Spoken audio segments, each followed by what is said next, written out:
Hey, salut à tous. Alors pour moi c'est vraiment une joie de m'adresser à vous, de pouvoir être avec vous pour partager ce temps de méditation, ce temps où on va partager la parole de Dieu ensemble, où on va simplement laisser le Seigneur nous parler. Quand Rudy m'a demandé de pouvoir partager avec vous, j'ai tout de suite reçu cette pensée du Seigneur, être des marqueurs pour notre génération. Alors je ne sais pas comment vous allez et j'espère que vous allez tous bien, j'espère que vous êtes tous en santé, et j'espère que ça marche encore pour vous les études, j'espère que ça marche encore pour vous dans les familles. Évidemment l'église ne peut pas se réunir, mais c'est pas parce que l'église ne peut pas se réunir que l'église ne reste pas l'église. Et on veut vraiment prendre ce temps encore maintenant pour laisser le Seigneur nous conduire. Je propose qu'on puisse juste prier maintenant pour la parole de Dieu et après on entre directement dans le sujet. Amen. Seigneur, merci pour ta parole. Merci de nous inspirer encore maintenant. Merci encore de nous conduire, Seigneur mon Dieu, dans ce que tu as prévu pour nos cœurs aujourd'hui. Seigneur, ta parole, elle est pour aujourd'hui. Elle est là pour nous au quotidien comme une bénédiction et on veut s'attendre à toi. Seigneur, je prie pour les uns et pour les autres afin que tu nous conduises encore, Seigneur, dans ce que tu veux pour nous, dans ce que tu veux de nous, Seigneur. À toi soit la gloire et l'honneur encore, mon Jésus. Amen. Amen. Alléluia. J'espère que vous avez tous dit Amen aussi. Parce qu'il vaut mieux dire Amen avant, par la foi. Alléluia. Je ne sais pas vous, mais quand je médite ou quand je lis un livre quelconque, j'ai toujours un surligneur avec moi. Et quand un passage m'interpelle, alors je le surligne. Pourquoi le surligner ? Eh bien simplement pour qu'il ressorte du passage. Alors du coup, évidemment, c'est vrai, je vous l'accorde, ma Bible c'est devenu un arc-en-ciel. Mais j'espère que la vôtre aussi d'ailleurs. Cela a pour but, évidemment, de retrouver facilement les passages en question et que ceci se voit, que ça saute aux yeux quand on ouvre les pages.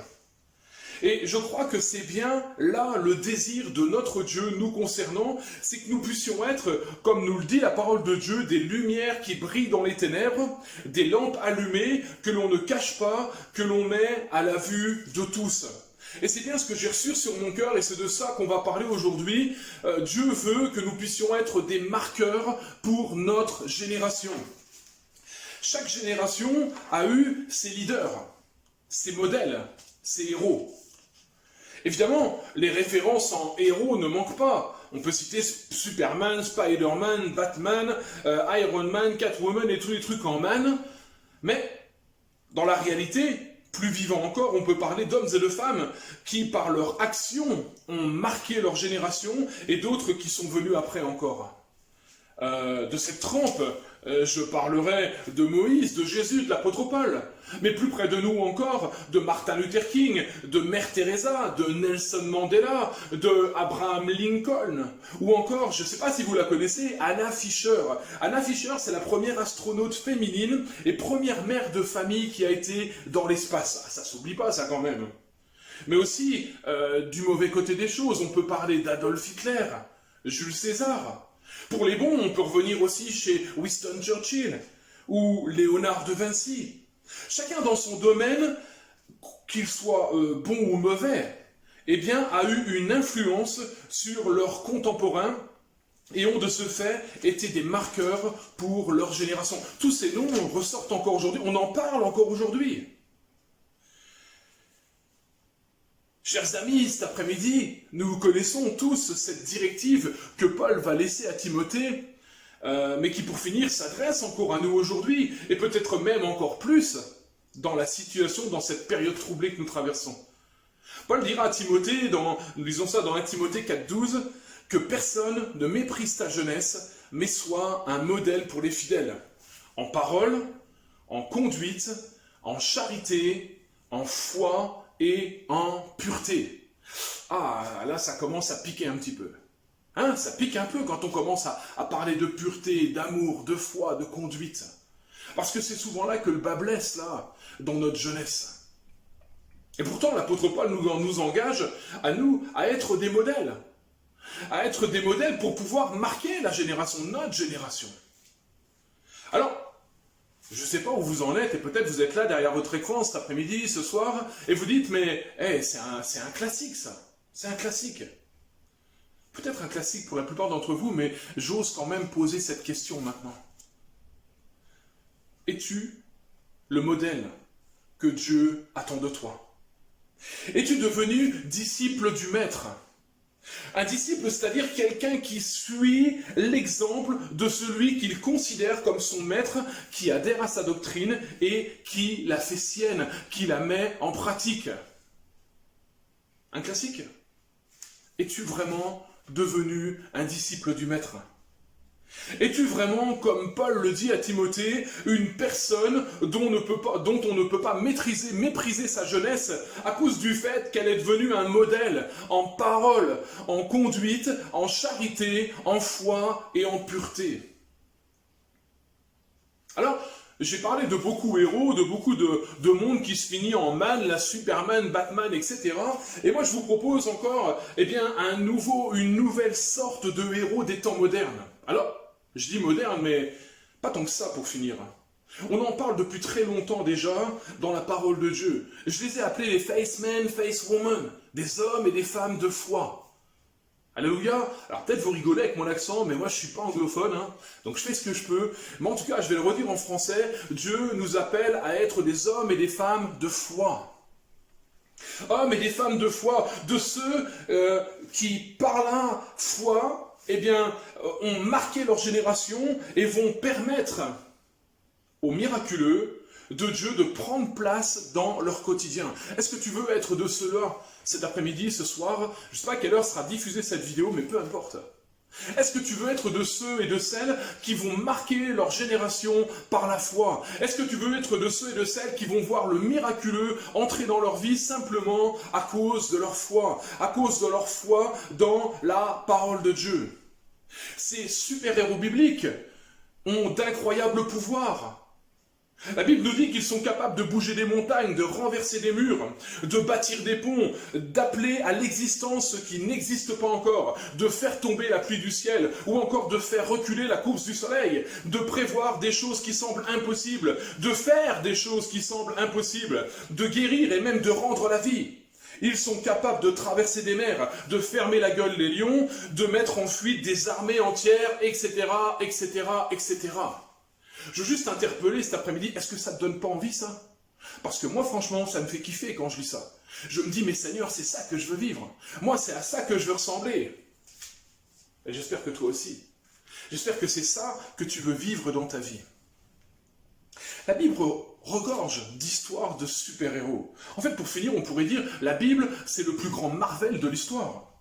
Le plus grand Marvel de tous les temps. À la différence près, qu'elle raconte l'histoire de héros qui ont vraiment existé, qui ont vraiment marqué leur génération, pour toujours, et j'ai envie de dire pour les générations suivantes aussi. Aujourd'hui encore, nous parlons de ces héros et nous les prenons comme modèle de foi, comme modèle pour nos vies. Alors, le Saint-Esprit m'a conduit à m'arrêter avec vous cet après-midi, ce soir, sur l'un de ces héros, un de ces marqueurs en la personne du roi Ézéchias. Je reconnais que ce n'est pas le plus connu, et peut-être même que vous en attendiez un autre, mais son exemple est très intéressant. Ézéchias, un marqueur pour sa génération. Et tu peux remplacer le nom Ézéchias par ton nom. J'espère que tu seras un marqueur pour ta génération. Alors, je pose cette question en premier, qui connaît Ézéchias? Et là, je suis sûr que vous êtes tous en fou derrière vos écrans en disant « Moi, choisis-moi !» Oui, je sais. Vous connaissez Ézéchias. Ézéchias, c'est un des rois de Juda. Au fait, est-ce que vous savez pourquoi on parle d'Israël et de Juda? C'est pas la même chose. En tout cas, dans ce que nous dit la Bible. À cause d'un moment où, il y a eu une désobéissance de la part de Salomon. Et puis, à cause de sa désobéissance, il y a eu un schisme, ce qu'on appelle un schisme, une séparation. Et ça s'est fait sous le règne du fils de Salomon, Roboam. Et à partir de ce moment-là, Israël a été séparé en deux. D'un côté, le royaume du Nord, d'un côté, le royaume du Sud, Israël et Juda. Voilà pourquoi on parle juste des rois d'Israël et des rois de Juda.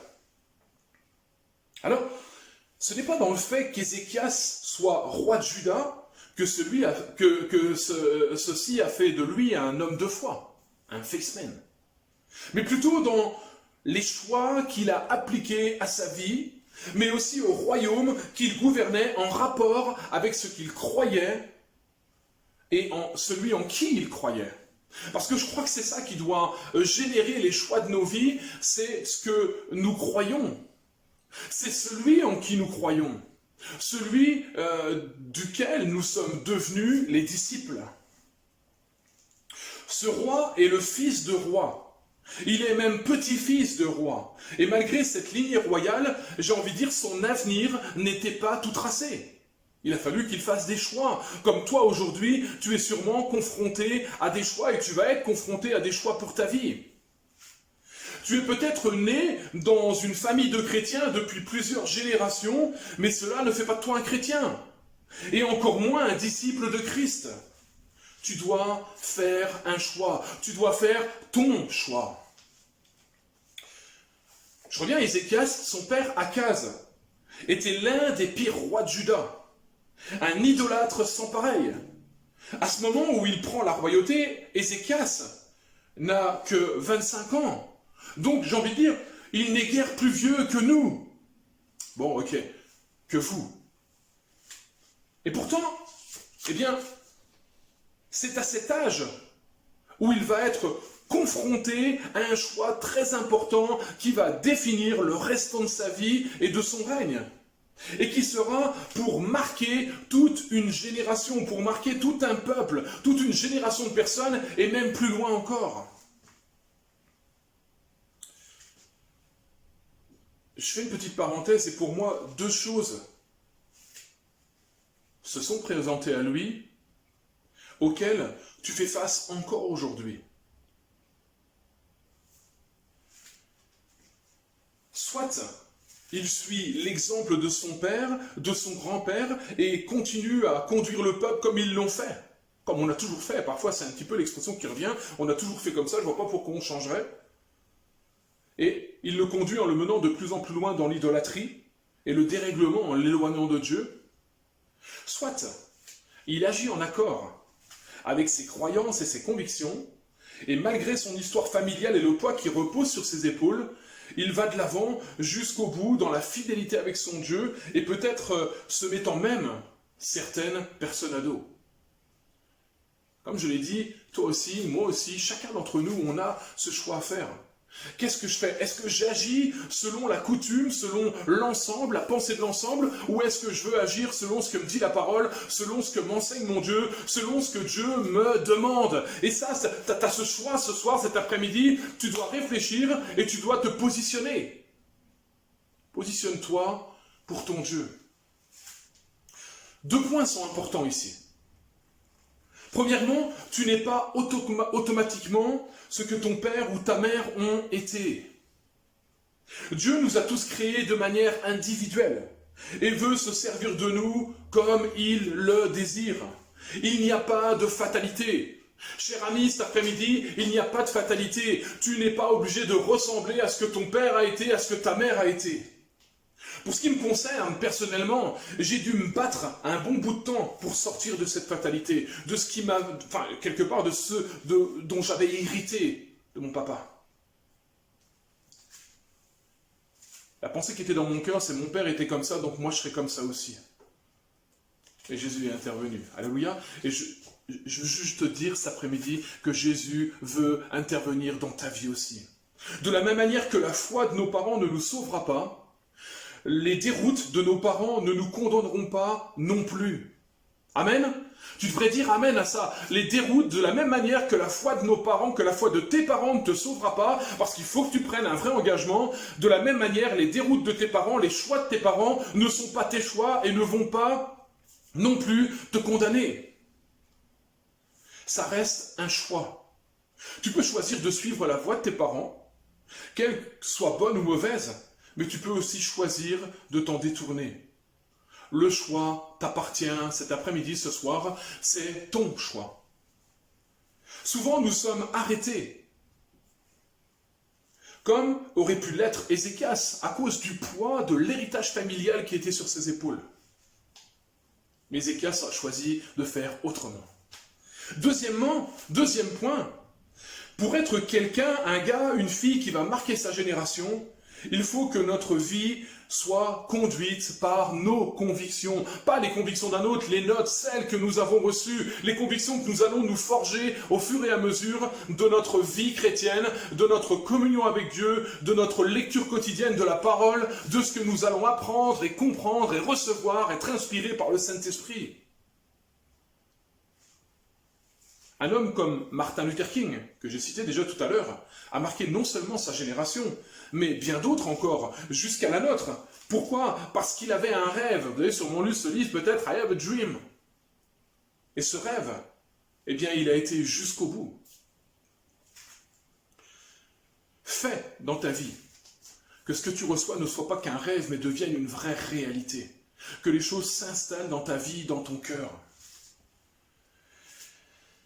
Comme lui, nous croyons. Comme tous ceux qui nous ont précédés, nous croyons, mais sommes-nous devenus, cet après-midi, ce soir, aujourd'hui, demain, sommes-nous déjà à l'heure d'aujourd'hui devenus des hommes et des femmes de foi? Des hommes et des femmes qui s'appuient sur la parole et que quoi que leurs yeux voient, quoi que leurs oreilles entendent, ils obéissent simplement à ce que la parole de Dieu dit. Prenons la parole de Dieu comme vérité, comme référence pour leur vie, pour leur conduite, comme manuel de vie. Appliquons-nous ce que nous croyons, ce que Dieu a clairement dit dans sa parole à nos vies de tous les jours? Ça, c'est la grande question. Parce que c'est seulement à ce prix-là, et c'est seulement dans ce contexte-là que nous allons devenir des marqueurs pour notre génération. C'est ainsi que des hommes comme David Wilkerson, Charles Spurgeon et bien d'autres encore ont été des marqueurs pour leur génération, obéissant à la simple parole de Dieu et laissant le Saint-Esprit marquer leur ministère de son sceau. Ézéchias a décidé d'appliquer à la lettre ce qu'il croyait. Ce qu'il avait lu dans la loi de Moïse, les commandements, et en particulier celui-ci qui correspondait à sa génération, « Tu n'auras pas d'autre Dieu devant ma face ». Laisse-moi te poser cette question, cet après-midi, aujourd'hui, ce soir, laisse-moi te poser cette question. As-tu un autre Dieu dans ta vie que l'Éternel, le seul vrai Dieu? Évidemment, cette question, elle trouvera une réponse simplement dans ton cœur, mais réfléchis-y honnêtement.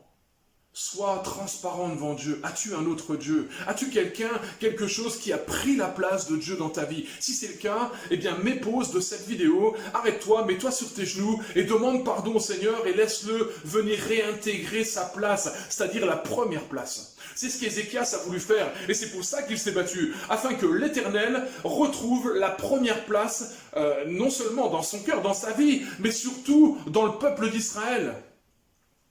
Parce que le peuple ne pouvait plus être béni à cause de ça. Nous lisons ce passage ensemble, un passage qui nous parle de ce qu'Ézéchias a fait. Je vous invite à ouvrir vos Bibles dans le deuxième livre des Rois, au chapitre 18, on va lire les 8 premiers versets. Alors vous ne pouvez pas me dire que vous n'avez pas vos Bibles, vous êtes à la maison, donc vous êtes obligés d'avoir vos Bibles. Ce passage nous dit la 3e année d'Osée, fils d'Éla, roi d'Israël, Ézéchias, fils d'Akaz, roi de Juda, régna. Il avait 25 ans lorsqu'il devint roi, et il régna 29 ans à Jérusalem. Sa mère s'appelait Abi, fille de Zacharie, et il fit ce qui est droit aux yeux de l'Éternel, entièrement comme avait fait David son père. Il fit disparaître les hauts lieux, brisa les statues, abattit les idoles et mit en pièces le serpent d'airain que Moïse avait fait. Car les enfants d'Israël avaient jusqu'alors brûlé des parfums devant lui. On l'appelait Néhushtan. Il mit sa confiance en l'Éternel, le Dieu d'Israël, et parmi tous les rois de Juda qui vinrent après lui ou qui le précédèrent, il n'y en eut pas un semblable à lui.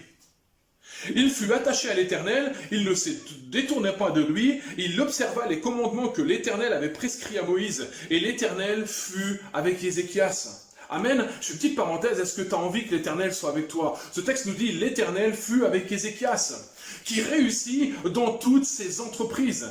Il se révolta contre le roi d'Assyrie, et il ne lui fut plus assujetti. Il battit les Philistins jusqu'à Gaza, et ravagea leur territoire, depuis les tours de garde jusqu'aux villes. Amen. Ce texte nous dit, Ézéchias s'est révolté contre le roi de Syrie. Il est peut-être temps pour toi, aujourd'hui, d'entrer dans une révolte contre l'ennemi de notre âme, contre celui qui t'a asservi. Tu peux être libre, tu peux être libre, tu peux être rendu libre. Amen. Révolte-toi. Et la révolte, elle se passe dans la foi, la révolte, elle se passe dans la prière, la révolte, elle se passe en s'appuyant sur Jésus-Christ. La Bible affirme, nous l'avons lu, qu'avant lui et après lui, il n'y a eu aucun roi aussi intègre que lui. Et c'est pour ça que je vous disais en introduction, cet exemple d'Ézéchias, c'est vraiment intéressant. Si nous voulons être des marqueurs, eh bien, il faut que les autres, nos amis, nos familles, nos collègues, nos voisins, voient la différence. Et pour ce qui est d'Ézéchias et du royaume de Juda, eh bien, le peuple qui suivait ce roi-là ont vu la différence, parce que lui, il s'est complètement démarqué de sa famille, il s'est complètement démarqué de l'immoralité, de tout ce qui se faisait dans le pays à ce moment-là. Il a pris des choix, il a fait des choix, il a pris des positions qui étaient claires, qui étaient nettes, et qui ont démontré qui il était et en qui il croyait. Soyons de ceux et de celles, cet après-midi, ce soir, qui sont surlignés par la présence du Saint-Esprit en eux, par un feu qui brûle sur l'autel et qui ne s'éteint jamais. Quelqu'un a dit ceci, brûle et on viendra te voir brûler. Est-ce que tu as envie qu'on vienne te voir brûler? Pas toi, mais le trésor qui est en toi. L'apôtre Paul dira qu'on porte ce trésor dans des vases de terre pour que toute la gloire revienne à Dieu. Amen. Nous n'avons aucune gloire à chercher dans tout ça. Mais par contre, Dieu, dans sa grâce infinie, a décidé de te servir de nous. Comme il veut se servir de moi aujourd'hui pour vous parler, mais comme il veut se servir de toi ou de toi pour aller vers tes collègues, vers tes voisins, vers ta famille, pour annoncer la bonne nouvelle, pour être un modèle. Amen. Tu as le droit de dire Amen. Hein. Es-tu prêt? Je te pose maintenant cette question. On entre dans les choix décisifs. Es-tu prêt à prendre des engagements forts? Es-tu disposé à dire à ceux qui t'entourent, à tes potes, à tes copines, à ta famille, es-tu prêt à écrire sur ton Facebook ou sur ton Instagram, je veux obéir à Dieu, quoi qu'il m'en coûte? J'ai un rêve, l'unité de tous les êtres humains. Je crois en Jésus, je suis son disciple. Je veux me préserver jusqu'au mariage, car je crois que Dieu me réserve quelqu'un qui m'est semblable. Ne comptez plus sur moi pour mentir, pour critiquer, pour voler, pour me moquer. Es-tu prêt à faire ces choses-là? Es-tu prêt à prendre des vraies décisions? Es-tu prêt quelque part à te montrer au monde tel que tu es? Tel que tu es devenu? Si tu es un disciple de Christ. N'est-ce pas faire la différence que de réagir ainsi, selon ce que nous croyons? N'est-ce pas être des modèles? N'est-ce pas ainsi que nous allons marquer notre génération? Si tu te tais et que tu dis rien, eh bien il y a un proverbe qui dit « qui dit rien n'approuve ».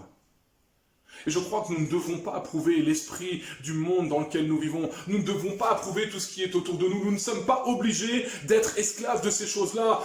Dieu nous a libérés en Jésus-Christ. Et la vérité nous a affranchis. Nous connaissons la vérité qui est en Jésus-Christ, la vérité de la parole de Dieu, et elle nous a affranchis. Et cet après-midi, encore une fois, tu peux être affranchi de ces choses-là. Tellement de points où nous devons faire la différence. Faire preuve d'audace, l'audace de la foi. Ézéchias le fit, et cela lui a réussi, non seulement à lui, mais aussi à son peuple, Juda. Je pose une question encore. As-tu réfléchi à quel point dans ta vie tu dois travailler pour faire la différence? J'ai juste envie de te laisser cette petite punchline là cet après-midi. Ne laisse pas tes limites te défier, mais toi défie tes limites. Ne te laisse pas défier par tes limites, mais toi, défie tes limites par la grâce que ton Dieu te donne. Par la puissance du Saint-Esprit, tu es capable de dépasser ce qui est pour toi des limites. Comme Dieu l'a dit à un autre jeune dans la parole, va avec la force que tu as. Va avec la force que tu as, cette force que Dieu a mis en toi. Alors, que nous allons au-devant de temps de plus en plus compliqués. Il me semble que nous devons faire resplendir de plus en plus la lumière de la vie, porter la bonne odeur de Christ, comme dit la parole. Mais pour cela, il faut au préalable être devenu un vrai disciple de Christ. On ne peut pas donner ce qu'on n'a pas reçu. On ne peut pas non plus faire briller ce que l'on n'a pas reçu. Nous, quand nous n'avons pas reçu nous-mêmes la lumière, on ne peut pas briller.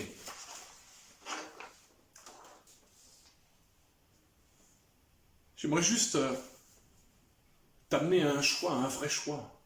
Es-tu devenu un disciple de Christ? Si ce n'est pas le cas, eh bien, encore une fois, mets-toi à genoux et dis au Seigneur, mais c'est ce que je veux. Parce que moi, je veux briller pour toi, parce que moi, je veux être un marqueur.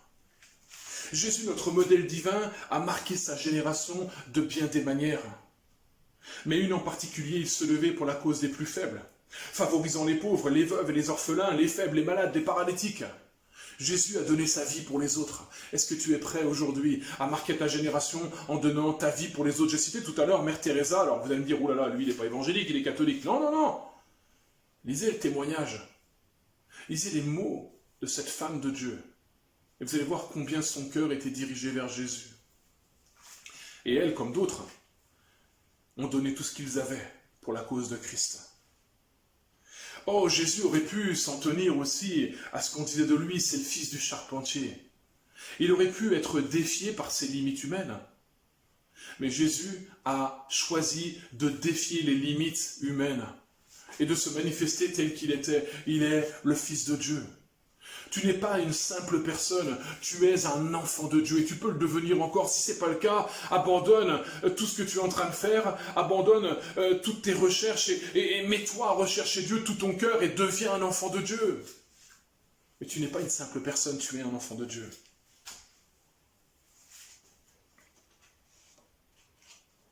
Es-tu prêt ce soir à entrer dans la logique de Dieu? Es-tu prêt à donner ta vie comme un exemple de consécration?